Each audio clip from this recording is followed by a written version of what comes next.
For today, Myanmar Focus Daily continues with a special interview with the President and CEO of Standard Chartered Bank Thai on the challenges the bank is facing in being present in Myanmar.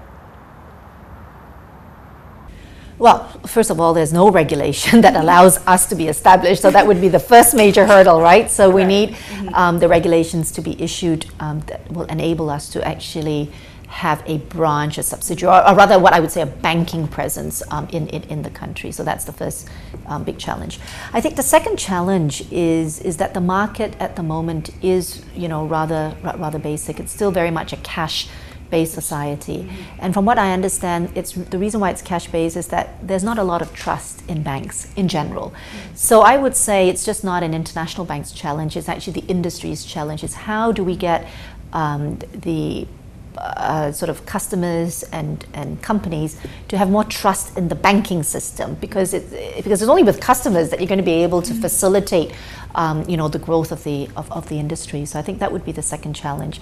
And then the third challenge is just building product knowledge, building the systems, payment systems, foreign exchange systems, trading systems, settlement systems, so an infrastructure framework policy that enables, I guess, a efficient relationship, I guess, to take place. And it's just not what you do in the immediate sense, but also how you resolve if there's conflict or if there's a problem that occurs, the rights and all of that. So some of the rule of law probably needs to be more developed in order, for the banking industry to be more efficient and to grow. And what about the human resources? Are the people of Myanmar ready for all the new regulatory framework in the banking systems? Yeah, in terms of skill sets, I mean, obviously because there hasn't been a very mature banking sector, there will be, quite a lot of work that needs to be done in terms of building the skill sets, in terms of capacity building.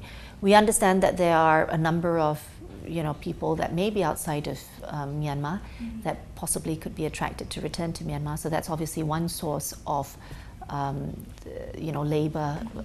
employee staffing, for the banks. And the other would be you just have to invest more in training and development, and to give people the skill sets to take you to the level that you want them to go. The local business, how can Myanmar business complement the Standard Chartered operation? So in terms of the local businesses, we're more focusing on the local banks, which generally would facilitate and be the enabler for local businesses to get funding, to get products, to get services.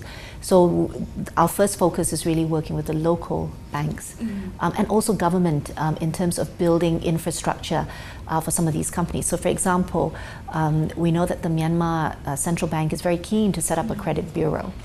And the credit bureau is very important because with a good credit bureau, consumers can then get loans because the banks have a way to get credit information and make good credit decisions, and thereby opening up the market.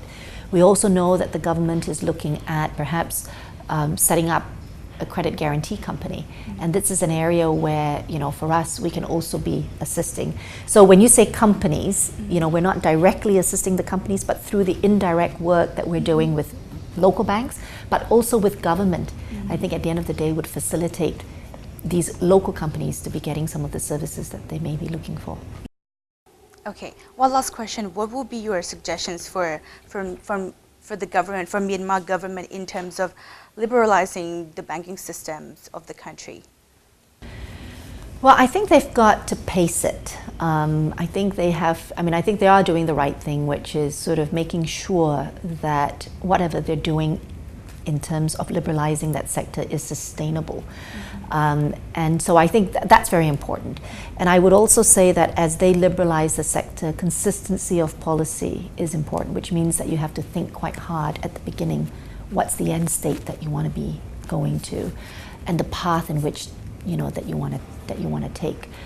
I would also say that as they liberalize the sector, just ensuring that the foreign players that come in, and I would put somebody like Standard Chartered, are really committed to the country, that will be willing to work with the industry, with the country, to develop the sector, in the best way for the country and for the industry, and not necessarily for the players. Now, it needs to be win-win, of course, because you can't be doing one and having the other the other sacrifice.